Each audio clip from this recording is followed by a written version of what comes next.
আরে পিছিয়ে দেখালাম ভাই। না না চালু করো। আজ সন্দেশখালী বিধানসভায় ব্যাপক হারে ঝড় বৃষ্টিতে সরবরিয়া থেকে ধামাখালি যে রোডটা গিয়েছে, আমরা রামপুর বাস স্ট্যান্ডে ভাইজানের একটা গেট করেছিলাম 21শে জানুয়ারির প্রস্তুতে। সেই গেটের নিয়ে নানান রকম সমস্যা, আমাদের একাধিক কর্মী এই গেটের জন্য মারধরও খেয়েছিল শাসকের হাতে।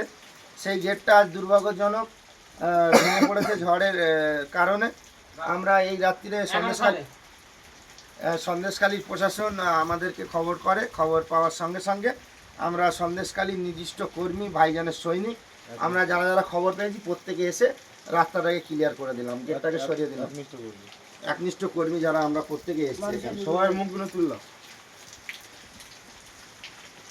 ওকে ওকে দাও আমার কাছে সবার মুখ তুলে কালাম ভাই ভিডিও করছিল, এনার মুখটা লাস্টে সমস্যা নেই। দেখাও। আমরা গেটটা ঠিক করতে পেরেছি, এটাই সন্তুষ্ট।